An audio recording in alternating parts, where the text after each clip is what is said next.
Hey listeners, welcome to the 8th anniversary special podcast mini-sode of The Final Straw.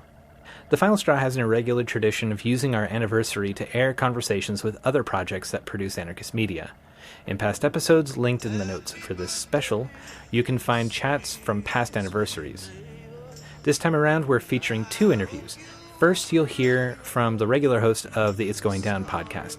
The IGDcast is a weekly podcast produced by ItsGoingDown, which features interviews with participants in social movement struggles, rebellions, projects, thinkers, and organizers mostly focused on anti-capitalist, anarchist, anti-fascist, autonomous, and anti-colonial activities in North America. For the interview, we talk about the past of the IGDcast, what it covers, the state of radical media and mainstream interventions, and some of their plans for the future. Following that, we bring you a conversation with Linda Rose, the main host of Subversion 1312. Subversion 1312, inheritor of The Anarchy Show and Autonomous Action Radio, airs in Brisbane, Australia on 4ZZZ Radio.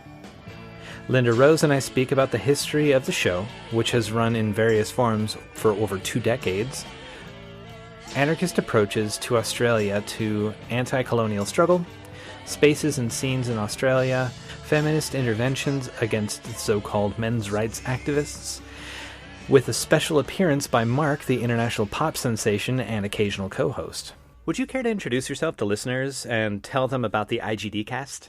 Hi, I help work on It's Going Down. It's an anarchist news platform, and we do a podcast that comes out once or twice a week called the It's Going Down podcast. We feature audio documentaries, in-depth interviews with people, and also what we call audio reports, which are basically news from the ground.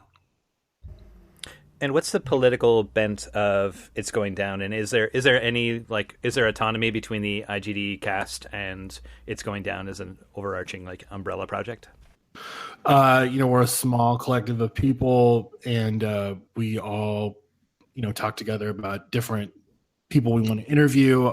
There are people that do different columns for the site. As far as the podcasts go, the people that are involved in IGD basically take it upon themselves to interview different people based on either where they're at or whatever's going on in the world. We're also starting to get a lot of people recording stuff and then sending it to us, which is great because it's a lot less work for us. Yeah, for sure. Would you talk briefly about how you got involved in interviewing and podcasts? Well, it's interesting because when I first started listening to anarchist podcasts, it was probably the first one I ever listened to was this show. And when I think back of The Final Straw, I always kind of envision it, even though I consumed it as a podcast, it was always a radio show, and it was something that was going on the radio, and you were all recording for the radio. It came out at the same time every week and stuff like that. So when I really thought about anarchist podcast, the first one that really came to mind, even though The Final Straw was really, kind of where I was the Crime Think podcast. I think a lot of people, when they listen to the Crime Think podcast, it's just so well produced with music and stuff like that. At the time, in my own head, I thought, we could never do this. We could never actually produce a show that sounds like this. Not saying that It's Going Down podcast is as well produced as the Crime Think podcast, but it was very intimidating. And really, when we got started making a podcast, it turned out to be a lot easier. I mean, there's only a few programs that you need. You need a microphone, which is, if you want to use a crappy one like we did when we first started, you can use the one that's built into your laptop. You basically need an internet connection and a couple of programs that you can find online, and that's about it. So, the main desire was basically to have conversations with people in a faster amount of time, especially with stuff that was happening around us. So, I mean, the first interview we did was about the riots against the police that were happening in the fall of 2016 in Milwaukee. So instead of waiting for somebody to write analysis or report back, we went and talked to somebody that was there on the ground. And I think that that kind of in the moment, kind of getting the feel is something that's really important. And, some people are more apt to have a discussion with you like through Skype or over the phone than they are sitting down and writing a long form essay. So I think that's and over time we've seen that our listenership has really grown. And I think that also what's interesting too is that the amount of anarchist podcasts that are out there has grown exponentially. Yeah, and I think that's really awesome. It's nice to be operating in an atmosphere where you have other projects to sort of like bounce yourself off of and compare to and listen to hear like what improvements or what innovations other groups make and sort of improve yourself. Right, and just the the amount of content that's out there is great. There's different kinds of anarchist podcasts. There's ones that are more personal and more reflective. There's ones that are invested in the news cycle. There's ones that 10 years from now you'll listen to and still get something out of. So I think that's a really good mix. It kind of feels like the range that you just described actually describes y'all's project pretty well. You just had your 1.5-year birthday. Congratulations. Thanks. And you've done like a pretty wide range of up-to-date like responses to current political situations or current like in the street riots or blockades or what have you that are really time sensitive and will hold up in a lot of ways, but also you've done these retrospective or introspective conversations with long-term radicals or radicals who were involved in stuff decades ago to sort of bring that history back into the scene. I think y'all are doing a great job of covering the whole gamut. Thanks. Yeah, and we're doing a series of podcasts that are specifically about anarchist organizing in the 1990s. So far, we've released a few. One is about the history of anti-racist action in the Midwest. Another is with somebody that was involved in the group NEFAC. They were somebody that was an anarchist in rural Vermont and kind of their story about being involved in the anti-globalization movement and also kind of on the fringes of the labor movement. We have a couple more that are planned, and we're going to continue to produce those. The next one we have coming out in that vein is about Eugene, Oregon in the 1990s and early 2000s, and we talked to John Zerzan and also somebody that was involved in Cascadia Forest Defense. Oh, that's awesome. I think that's pretty cool that y'all are talking to the Jay-Z. I mean, he was definitely like around and active, and he was the king of the anarchists during the WTO riots, but yeah, he's got a lot of history. Yeah, I mean, our idea with that is that it's not that, the 1990s happened. I mean, obviously the internet was there and anarchists were putting things on the internet. It's just that it's still the amount of information is, it's now it becomes even more hard to find, like going back and trying to find articles and stuff. It is difficult. So if we don't preserve that kind of oral history and stories and lessons, then they're going to be lost. Just for instance, like one of the people we were talking to about Eugene was talking about how in the FOIA documents that were released, was gleeful about the various infighting and personal disputes between different organizers within the tree sitting community. And I think that that's a great starting point to critique, a lot of people's obsession with having arguments on Facebook and online that are political in nature. So yeah, but I think it's really important, especially for the 1990s, a period that I think a lot of people brush over up until Seattle 1999. There was so much stuff that happened leading up to Seattle. And if we don't really try to preserve that history, it's, it will be lost at a certain point. And also I think too, to kind of, draw back in those people from a few generations ago, people from Generation X, and hopefully bring them back into the fold and bring their lessons and their wisdom back into the conversation. It's cool that you're doing that series, and the point that you have behind that makes a lot of sense. Are there any shows that you've done that you're especially proud of or that stand out to you? I would say ones for different reasons. We just finished one that was kind of a critical look at March for Our Lives, which I'm pretty proud of. That's with somebody from Redneck Revolt and also somebody from Millennials Killing Capitalism, which is a anti-capitalist podcast, but just kind of dissecting the current moment. Okay, so yeah, if you want to go into what any pieces that you're especially proud of that you recorded. Oh, so you were talking about the recent conversation, the super episode that you did concerning the March for Our Lives. Yeah, I think, really critical conversations that really touch on, some topics that are hard to grasp, and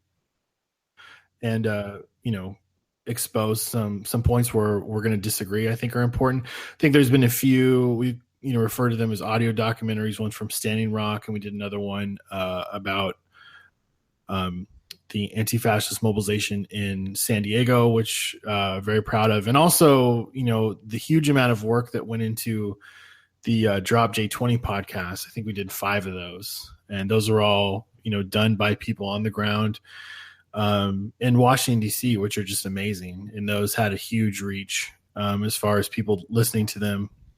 And those will, from my understanding, will continue once the new trial block begins in a few weeks. So, yeah, I found those super helpful and instructive, and the way that people were able to just like churn those out on a regular basis with humor, with like good observations, and lots of like helpful information for people that were wanting to like defend J20 resistance, as it were. It was super, super good job on those. Yeah, thank you.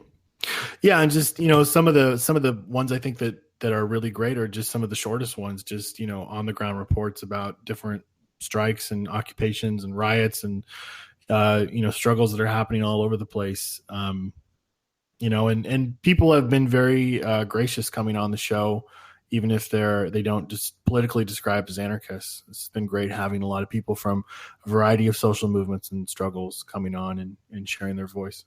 Can you talk about what sort of feedback have you all gotten? Besides numbers in downloads, have you gotten much in the way of interaction? Like occasionally during an interview, you'll say, this question's coming from Twitter. And so it seems like you've got a good amount of interaction with your audience. Yeah, sometimes we do that. We'll put it out on Twitter.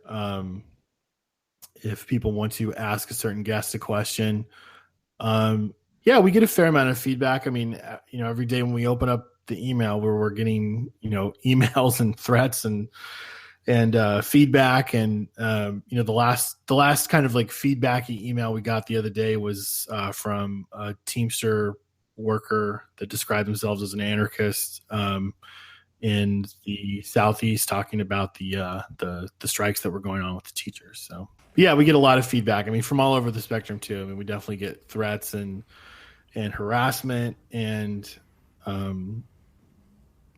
trolls and all that stuff, which kind of goes up and down. But, we get a variety of feedback. I mean, if you're pissing off that many people to get negative feedback, that shows that you've got a pretty wide reach. That's a pretty good sign. Well, it's interesting because there's a few, just as there are like, there's a sizable amounts of kind of like progressive or left of center journalists that cover the alt-right for large, mainstream publications. There's a few, what we would probably term alt-right or new right journalists whose job is basically to monitor anarchist and anti-fascist websites. So there's a few journalists that basically their beat is looking at IGD and then writing like sort of gotcha journalism, or you'll never believe what the anarchists are trying to do with, the March for Our Lives demonstrations or something like that. But it's interesting because those type of articles have just before like 6 months ago, if somebody would have wrote something like that, we would have got a ton of feedback. Now we really don't get any. So I don't know what that means exactly, if they're more used to us or if just less people care, but it's free publicity either way. Some of that stuff can have like annoying repercussions. I know, like for instance, I don't know if you want to talk about getting deplatformed from Patreon this same thing happened to submedia, like losing the ability to fundraise through certain platforms due to pressure from far right individuals claiming that you were conducting hate speech, I guess. Yeah, well, with Patreon, I mean, I don't want to spend too much time on it just because it's kind of boring. Sure. But with Patreon, they had gotten pressure to kick off Lauren Southern. I don't think from Antifascist. I just think from the fact that she was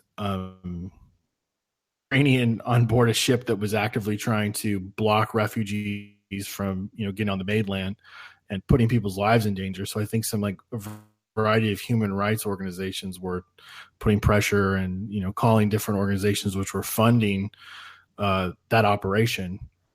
Also with her was Martin Sellner from Generation Identity, and also Brittany Pettibone, who writes for allright.com in the past.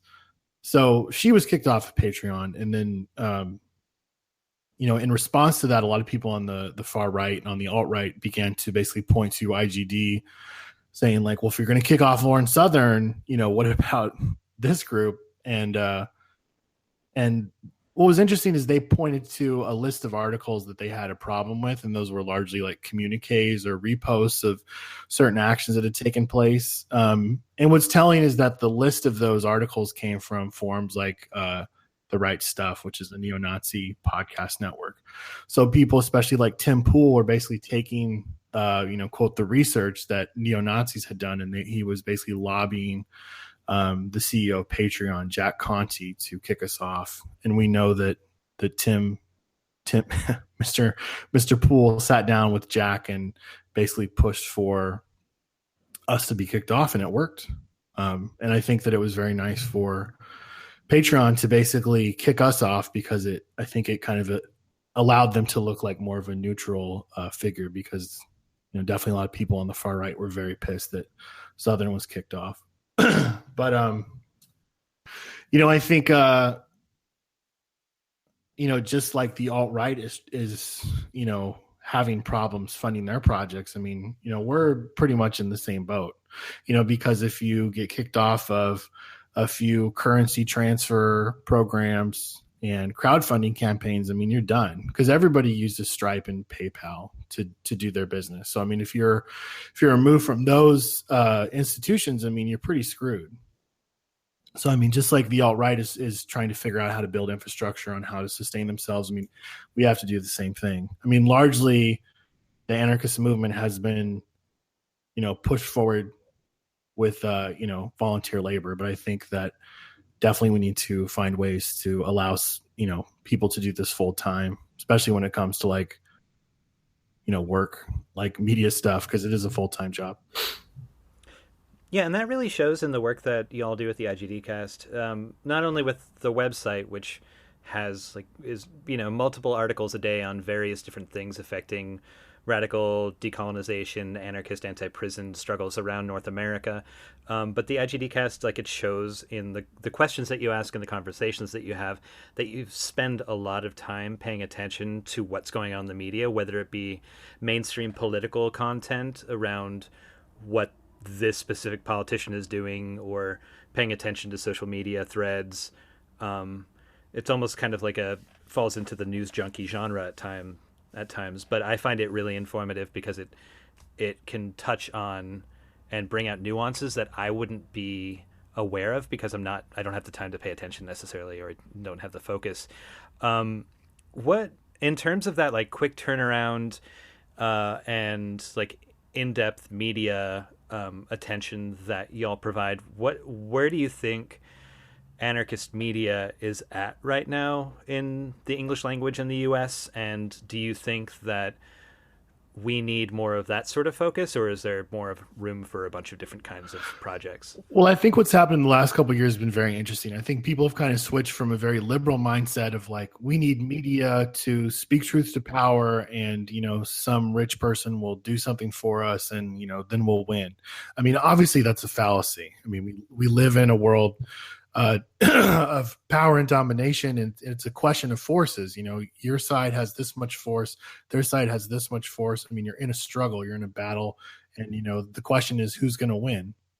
And I think that, within that context, media plays a huge important role. And often, the ability for a struggle or a movement to reach outside of, its own set circle and make more people aware of it is a huge part of whether or not it's going to succeed. But I think that in itself is very different than the liberal mindset of, we're only here to get on the news for a couple of minutes, and just kind of have our name in lights. I mean, I think that the past year in 2017 actually gives us a really good, and we can talk about this more, but gives us a really good, case study, because, anarchists, or especially this new label that the media very much invented, Antifa, was, all over the place. And, quote, we got much more attention than probably any other time in history other than, with the anti-globalization movement in the wake of Seattle in 99. I mean, essentially from, J20, and especially after the Milo shutdown in Berkeley up to, and like the period after Charlottesville, I mean, it was just Antifa all the time. So I think it kind of shows us the pros and cons of like what actual like being in the media kind of gets us, but also too, it's like, we didn't necessarily get anything out of it other than the fact that a lot of people kind of like had a new buzzword per se. Like, I don't think we necessarily got a ton of new people into the movement. I think if anything, we were able to normalize some of our talking points. But, we came up against, pretty much the center in doing so. But I think kind of going back to my original point, I mean, one of the things that with IGD that we're trying to do is just, put information out about social struggles and movements as they happen. And we think that that's really important. I mean, it's really important for people to know that, in West Virginia and Virginia, there's multiple tree sits, and that people being displaced by eminent domain are fighting that.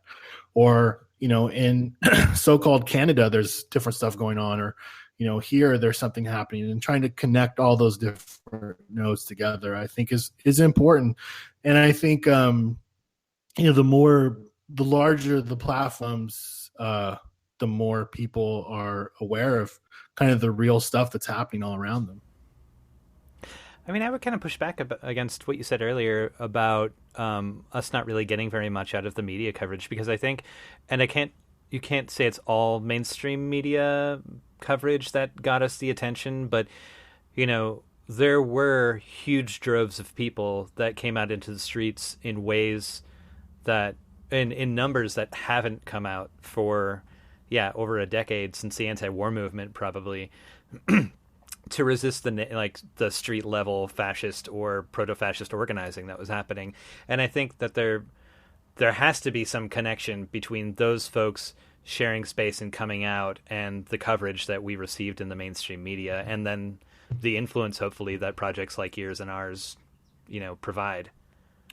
Yeah, but the only problem with that is that, some of the larger mobilizations happened without any sort of, kind of media buzz. They were largely, grassroots buzz. But I think you're right. I mean, definitely, I'm not disqualifying the media coverage. What I'm saying, moreover, is just that I think the kind of classic, again, kind of liberal position that, more media coverage equals good is not always that way. And often the media will turn around and kind of create a new narrative, create a new box to put yourself in, just like the Antifa box. I mean, when you look at the right-wing media, all they can say now is Antifa. Like, that's the only thing that they basically have a stick to measure anything with. So for instance, like, there was a former Breitbart writer that was talking about pipeline protests in Virginia, and he said, he called the water protectors and the pipeline protesters green Antifa, because that was the only label that they really had to put on it. And that's, I think, awesome. But again, from from the context of the center, or even a lot of liberals, they maybe somewhat, more neutrally like apply this label. But at the same time, like, for instance, like, because, there was a period where IGD would probably get like 3 to 5 like media requests a day of people trying to talk to us. And, we had even like a couple offers for people to like, do documentary films, not about IGD, but like basically work with us to like get set up with different groups to like do films. At one point we were talking to the people that did the Bad Fish documentary. They really wanted to do a film, and each time we were just like, yeah, that's, it's probably not going to work. And, we really have no desire to really work with you that hard. But to get back to my point, I mean, even like the label Antifa for us, when we were talking to journalists, when we did choose to talk to journalists, was again, like very limiting, because we were talking about, resisting fascism or the alt-right, when in reality anarchism is, about, fighting a whole network of domination, beyond just, Richard Spencer. We can talk about the media more too, if you want. How has... I mean, that's something that we got a lot of criticism for too. In terms of like how you were engaging with more mainstream media as a project? Yeah, I mean, some people were very critical of IGD for talking to the media. And, definitely looking back at, I mean, kind of the experience that we had in 2017, if that were applied to, like, if we were still getting the same amount of media requests, probably we, out of the media requests we got, we talked to a small fraction of those, but I mean, even probably talked to even less of a small fraction of those people. Yeah, I mean, most journalists you talk to already kind of know what they're going to write, and they already know the story they're going to tell. They don't care about what you have to say. They're just looking for like a 5 minute or a 5 second,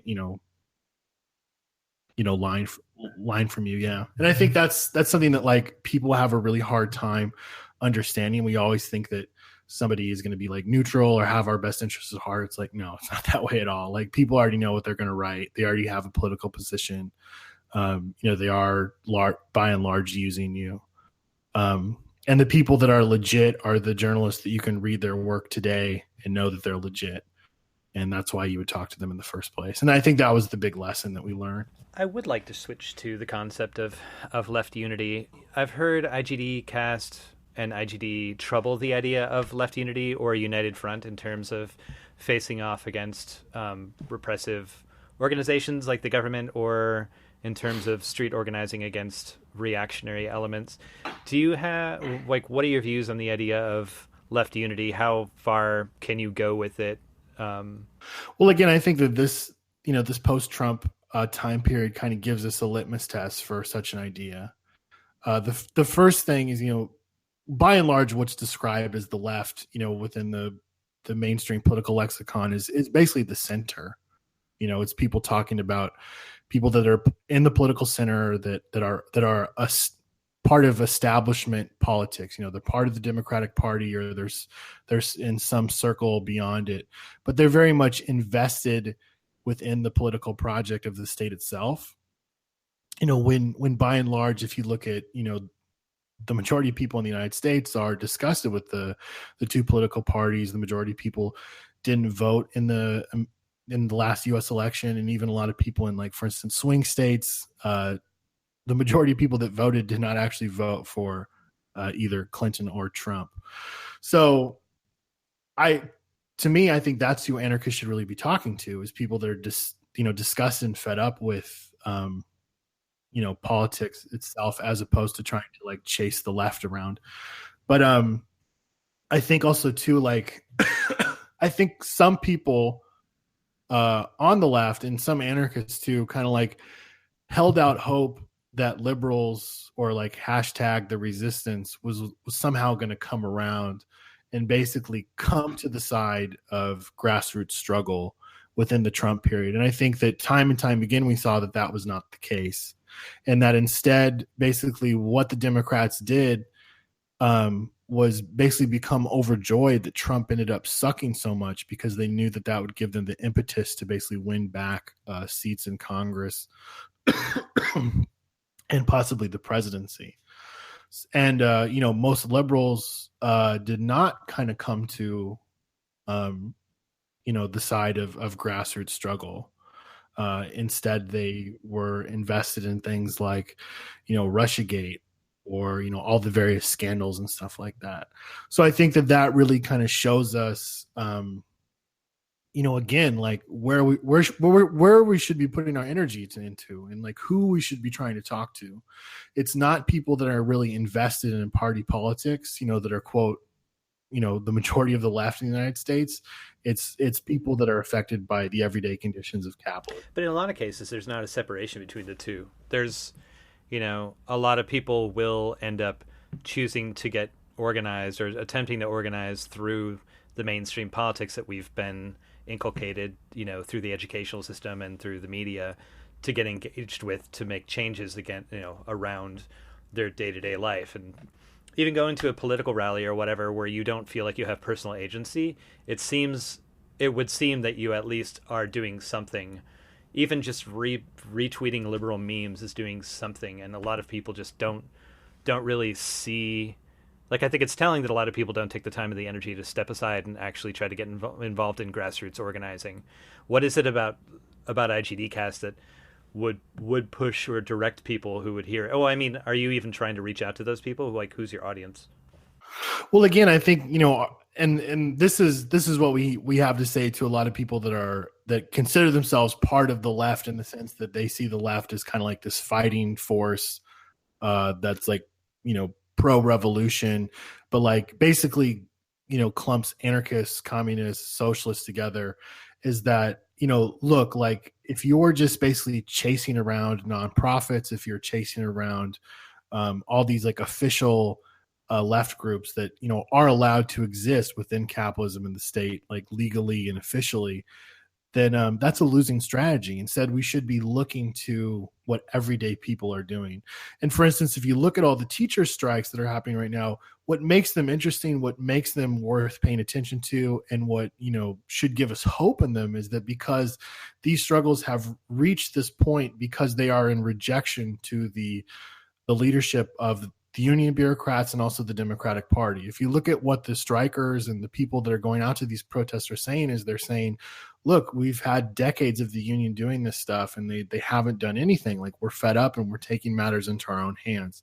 I mean, this kind of ethic needs to expand to every single struggle that's happening right now, is that the official organizations that are put in place, legally by the state, whether they're unions or nonprofits or NGOs or what have you, I mean, we need to push past them and manage our own struggles for our own interests.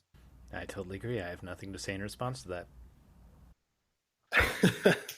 But I think, and again, I think this, this comes with a mind shift, and like, again, like who we talk to. Like, are we just talking to people that are really invested in, quote, the left, which is like a culture of going to protests and signing petitions and, being invested, really in the idea that change will somehow come through the state, that we're going to petition the state, or we're going to, buy the right products. Like, if we're more concerned about talking to people that are really invested in that, then we're really going to lose, in my opinion, talking to everybody that's like, like so fed up and at times just seems like totally nihilistic and hopeless at the situation, because, life is pretty bad right now.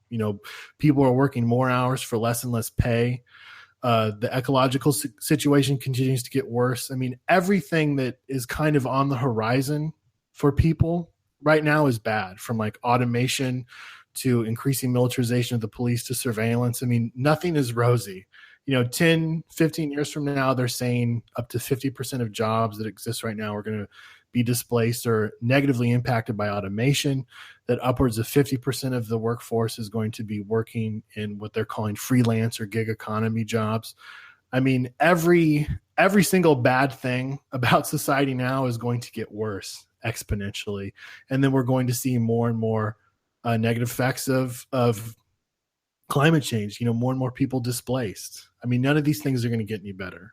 Like right now we're seeing an increase in police murder since Stephen Clark has been murdered by police only a couple weeks ago. Just to kind of use his death as kind of a marker, there's been over 50 people that have been killed by the police in the United States. That's 3.75 people per day killed by the law enforcement in the United States, which is actually an increase from the 3.5, earlier this year. So things aren't getting any better, and the Democrats, aren't offering any solutions. I mean, I think that's the other thing about this time is that, if we just allow the Democrats to go into power later this year, and people to kind of be like, okay, things are back to normal, then we've really lost a lot of the, what kind of ground that we did gain, under Trump the last year and a half. I mean, people need to, come out of the midterms understanding that like nothing's going to get better no matter who's in office. I mean, and I think like that's the other big part of not just our media, but what we're putting out is just an actual revolutionary critique of everyday life, of just that, as long as this system of management, which is the government, stays in place, like, this industrial machine isn't going to go anywhere. And it's just going to continue to lead us into oblivion. Yeah, just different shades of lipstick on the same pig, I guess. Well, very well stated. What is coming up with the IGDcast? What things are you excited about? What goals do you have? As far as the podcast goes, we're just going to continue to, interview people as things continue on the ground. Just, different struggles and movements. Like we said, we have some, we're going to continue to put out some shows that are looking back at the 1990s. And yeah, more of what people have come to expect from us. We'll continue to pump out the amount of shows that we have in the past. The one that we're actually going to record today is an interview with some folks up in Olympia, part of Demand Utopia, along with North American Kurdish Alliance, talking about Afrin and the global solidarity movement with Rojava. That's awesome. Well, thank you so much for putting out such great work, and I'm glad we get to share space with you on the Channel Zero network. Yeah. Yes. Y'all are great. Thank you. And thanks to you all for continuing to do what you do and, really set the bar in terms of example. Well, shucks. Thank you.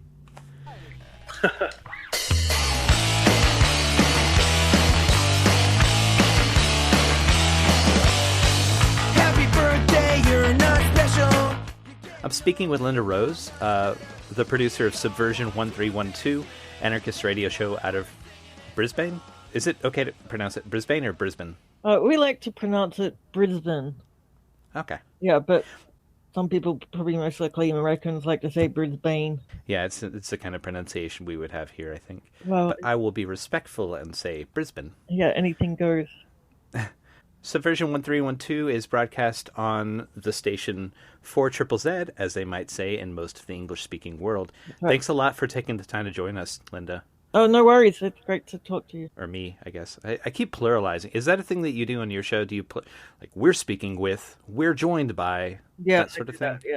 Yeah. When it's mainly, it's sort of just me, but I don't know if that's like including the audience. It's a collective. Yeah, well, it's a collective process anyway. I mean, like we're not just us. It's involved with all the rest of everyone in the station and other people that help the radio show as well. So, yeah, it's we because I don't know. It sounds individualist.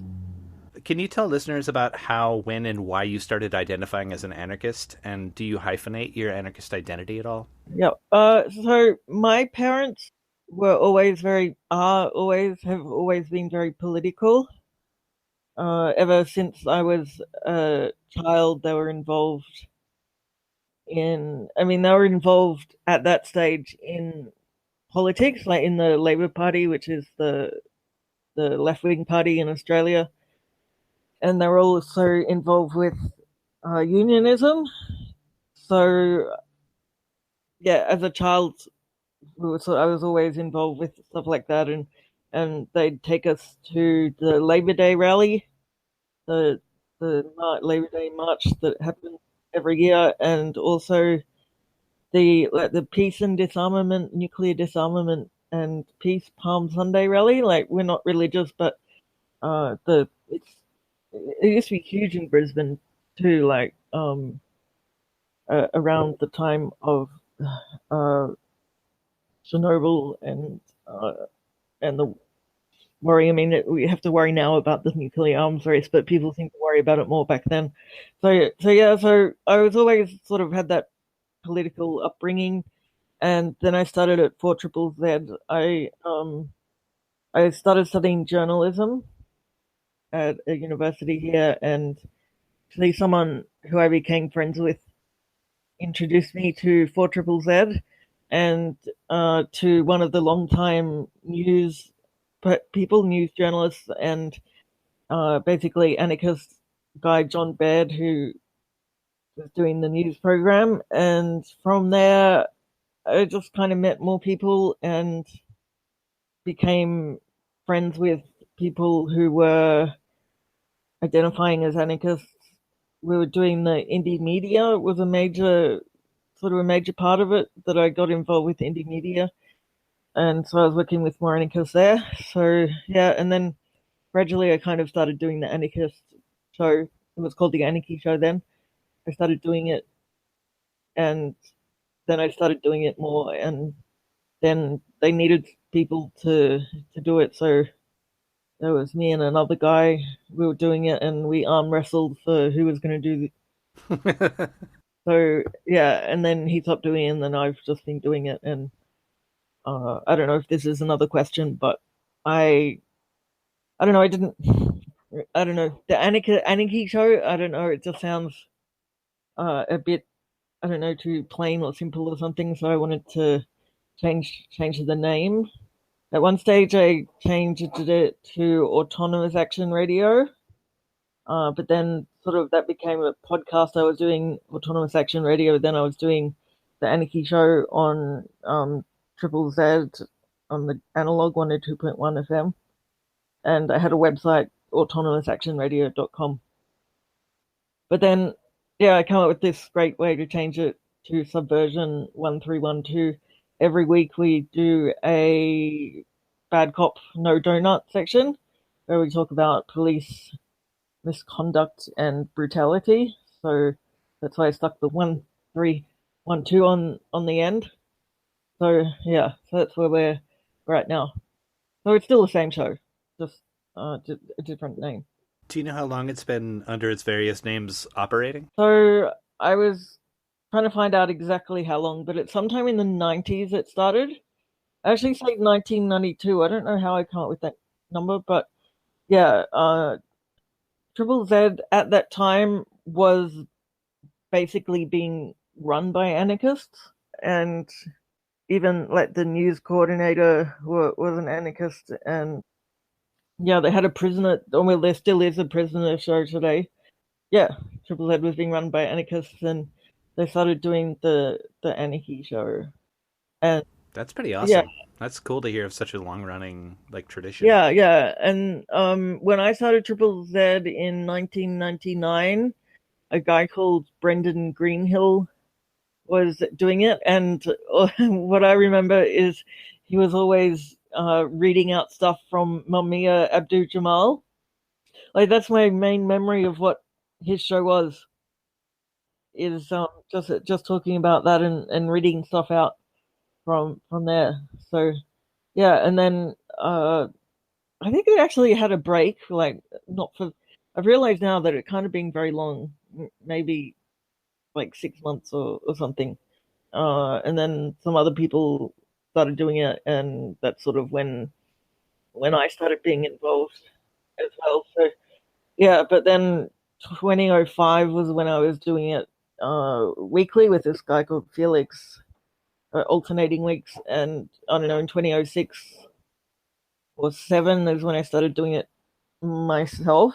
I've had, like, I kind of have people who help me. My friend Kimbo was helping me for a while, and then this guy Peter, who had been involved with Triple Z since about 88, 89, so he was around when the Anarchy Show started, and he was involved with the newsroom and stuff as well.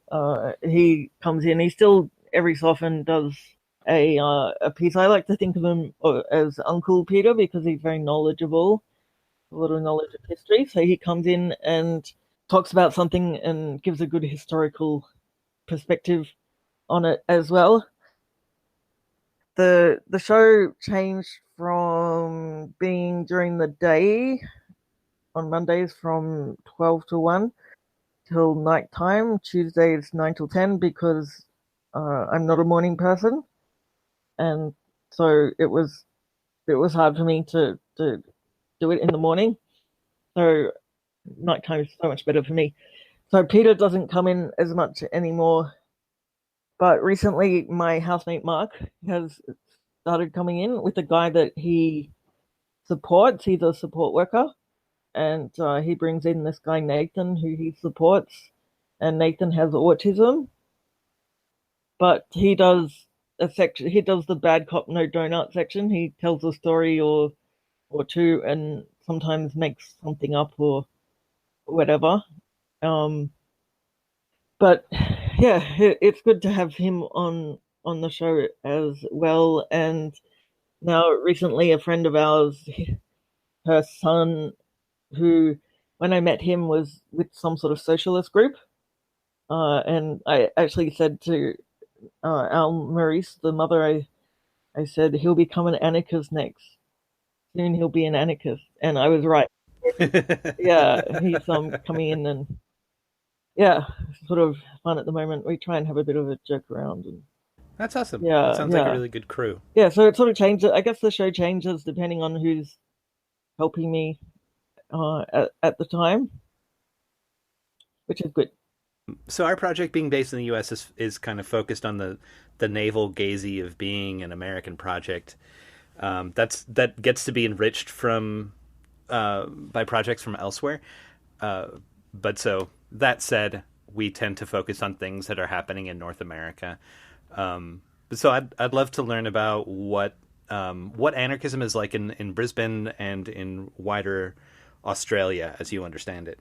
Okay, first of all, I'd like to say thank you because I first met you. You were asking me about the situation for refugees on Manus Island and Nauru, where Australia's sent refugees who arrive by boat to islands to deter other arrivals, and it's a terrible condition. And you contacted me about that, and that was a really good thing, and that wasn't navel gazing at all. Well, thank you. Yeah, so it's great you did that. Sorry. Anarchism in Brisbane has, in the past, been attended very. There were lots of people sort of doing it, kind of in the 70s and 80s, and I mean, I guess actually Brisbane in general was more political in the 70s and 80s, and there were bookshops. There was like an anarchist bookshop. There was a crew of people kind of squatting buildings and stuff as well. And then, yeah, there was the Triple Z perspective as well. And Triple Z started in 1975 because of the conditions that, sort of the political conditions. We had this premier called Joe Bioki-Peterson, who was basically a tyrant, and things were like, it was hard to be a young person, but also if you were political as well, it was hard too. And so that politicized a lot of people back there, and that could be another reason why there were lots of anarchists around at that time.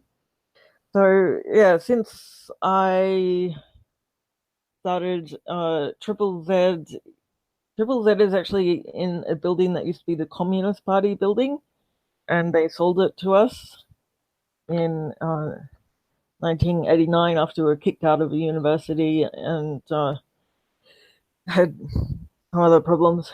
And when I started, there was a people's bookshop on the ground level of Triple Z, and there were some sort of anarchist stuff happening there. They tried to have a people's bookshop and anarchist stuff.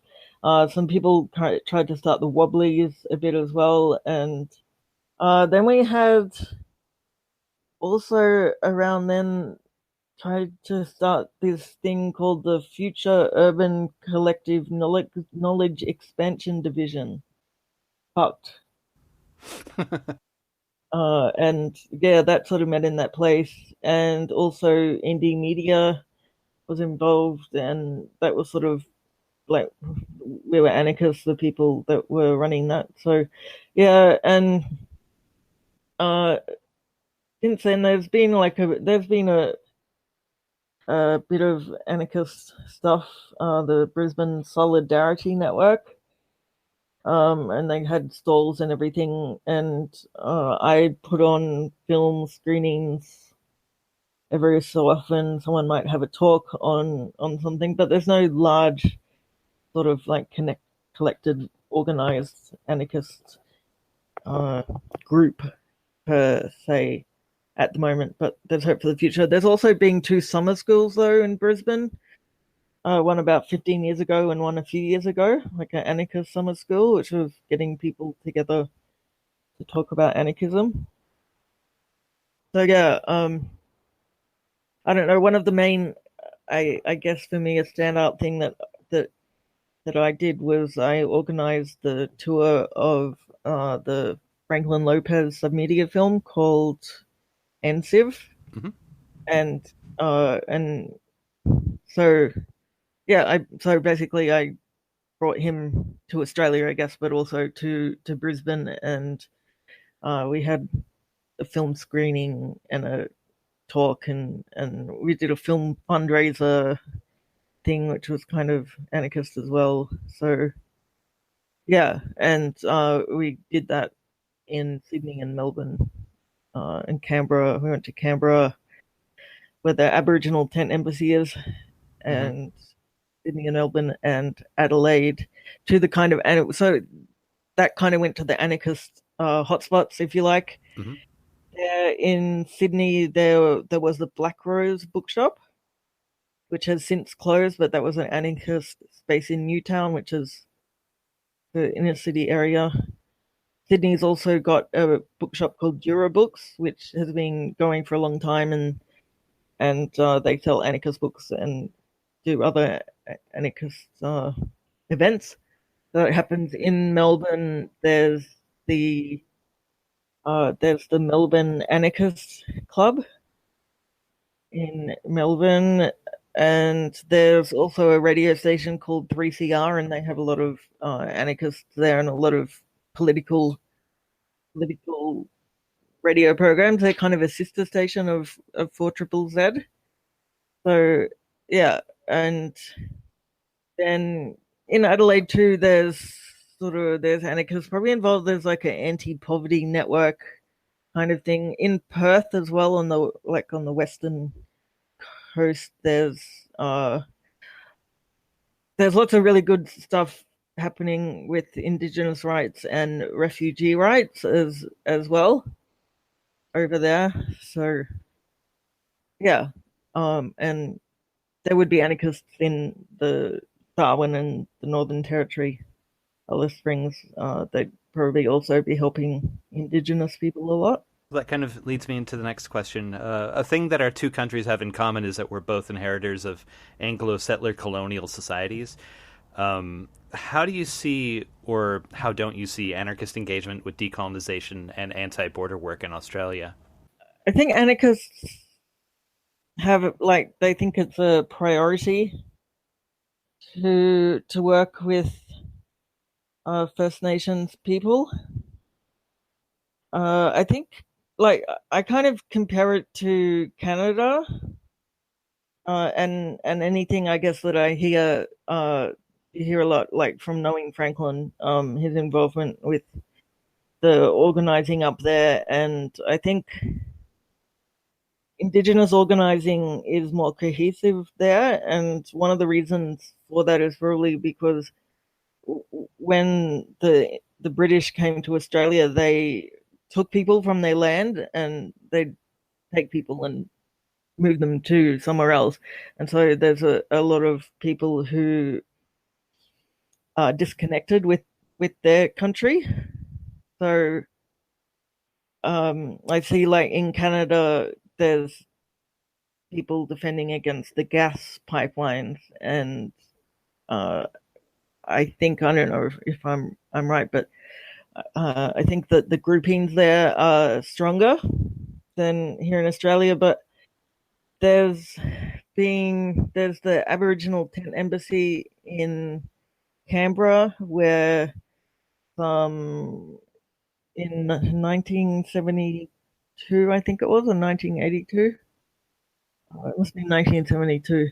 The some Aborigines went, basically, and it was a land rights thing, and they claimed outside Old Parliament House, and I know anarchists have stayed there and helped the people that camped there right in front of Parliament House in Canberra, and in Sydney and Melbourne too. Like, yeah, I think any Aboriginal people are kind of at the forefront of anarchist thinking. At least I'd hope so. In Sydney, there's a suburb called Redfern, which is pretty inner city Sydney, and that's been historically always a place where Aboriginal people have lived, and so there's anarchists there helping with them, and there's also been anarchists involved with like anti-nuclear mining, anti-uranium mining struggles. There's a great group of people called Combat Wombat, most particular Izzy Brown, who's been doing a lot of stuff for a long time with Uncle Kevin Buzzacott, who's elder of the Arabunna people, which is in north central north South Australia, where there's a in situ leaching uranium mine called the Roxby Downs Olympic Dam, which is draining the Artesian Basin of something like, probably increased by now, but 30 megaliters of water a day. And there's been actions out there as well for that. And also connected to Australia is the West Papua situation, because it's so close to Australia, and the indigenous people of West Papua and Australia and the Torres Strait have been connected for a long time. So there's a lot done also in Australia with the West Papua campaign, because the indigenous people in West Papua are being persecuted, basically massacred by the Indonesians.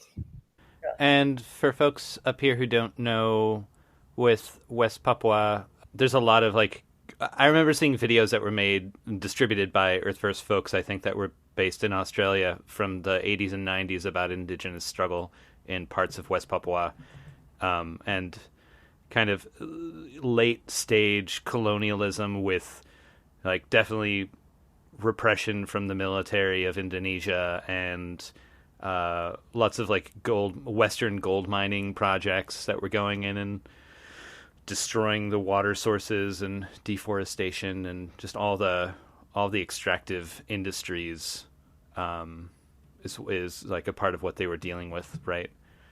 Yeah, West Papua is on the western side of Papua New Guinea, but it is Indonesian territory, so it's the Indonesians that are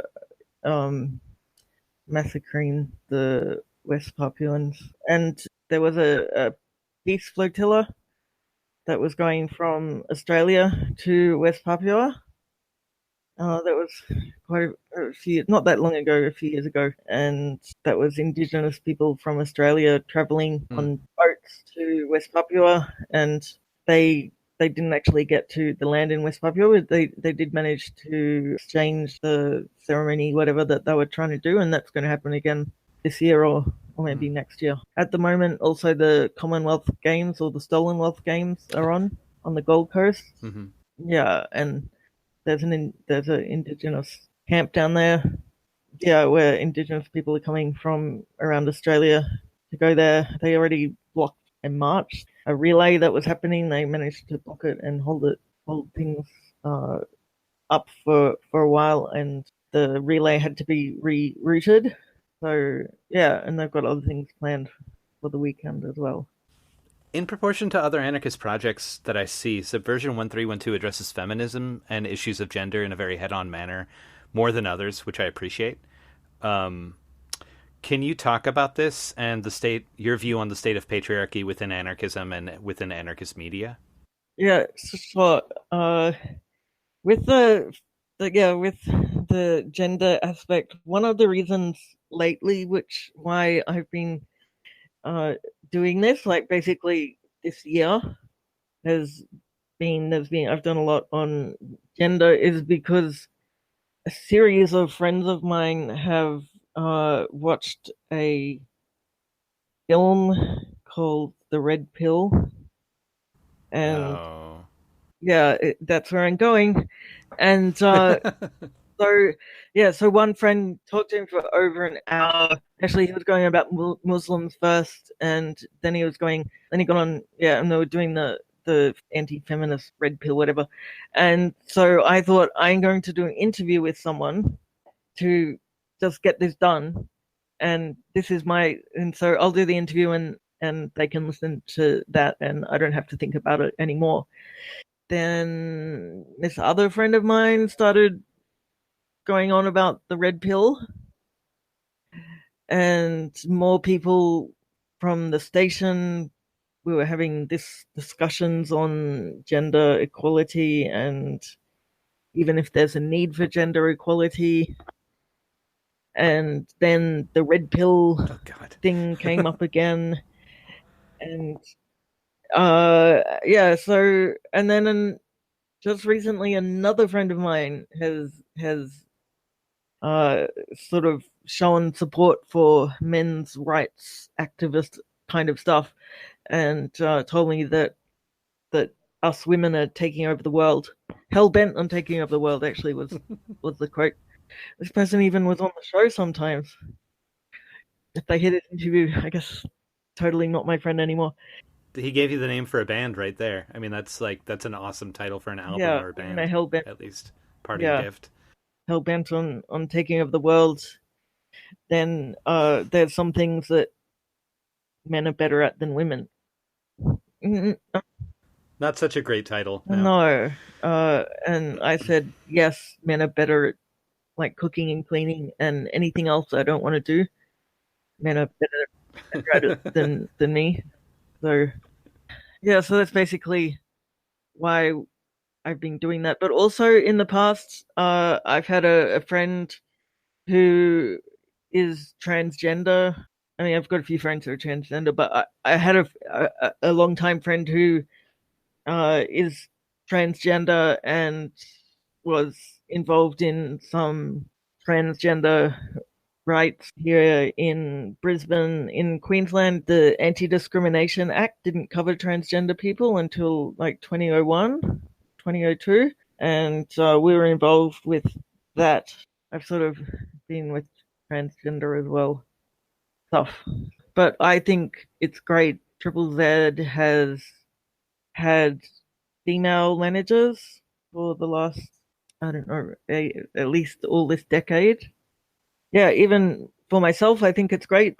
If I can self-congratulate myself, I think it's great. Like, I'm doing the Anarchist radio show, and quite often people assume, like, if it's on the internet, assume that I'm a man.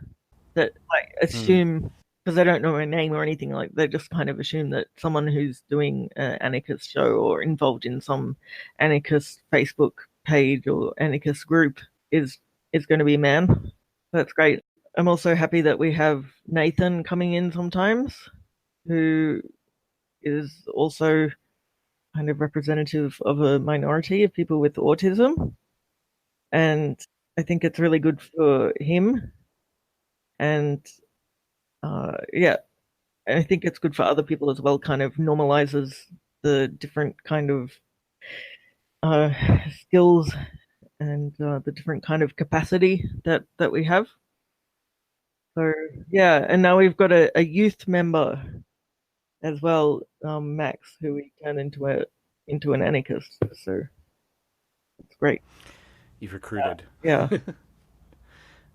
Yeah, and I didn't read a question this time about Nathan, but we had talked about Nathan and how excited I was to hear Nathan's voice on your show, but not just for the sake of representation, but for the sake of engagement, and not to tokenize Nathan at all, but I think the fact that you and your friends and comrades provide a place where lots of different people can engage and be a part of this project and share that with the world. Yeah, I love getting new people in to be involved with stuff, and I'm encouraging Mark to get Nathan to listen to himself on the radio, and I've had that. Nathan was actually here one day, and so I was playing back with him. I think that's when we did this spoof interview with Donald Trump. So yeah, Nathan got to listen to that, and I recorded a spot too. I think you call them jingles, a promo spot with Nathan and Mark and I, and I think it's good to have that so he can hear that, encouraging him, and same with Max. And then also on that topic, a friend of mine who I did work in indie media with and on the Anarchy show in the early days for me, she is doing her PhD on, I don't know exactly what it is, but accessibility for disabled people to be on part of media, in particular radio. So she's actually got a radio show called Only Human, which features the intellectually challenged people, and she does interviews, gets them to help perform interviews and everything. And I'd like to do that as well with Nathan and Max. Is that show also your friend's show also on 4ZZZ? Yeah, it is. Yeah. It's called Only Human. It's on Mondays, 12 to 1. Hello, Mark's here. My co-host. Hello. Good, thank you. How you going? Tell us about your part in the show. What you do in the show. Well, I come on and Linda and I talk about a lot of different topics to do with anarchy, and we try to talk about serious issues, but then also have lighthearted moments and have a bit of a laugh as well. So we like to keep it fun and fresh and topical. That's Mark, my housemate. He's an international pop sensation. Well, I mean, this is great. This is going to give quite the boost to our show when we end up airing that. Thanks a lot for chatting. I really appreciate it. Yeah, no worries. Thanks so much for listening through this special podcast mini-sode. To find past episodes of The Final Straw, you can subscribe to us in your favorite podcatching device or visit the website thefinalstrawradio.noblogs.org for 8 years of free audio.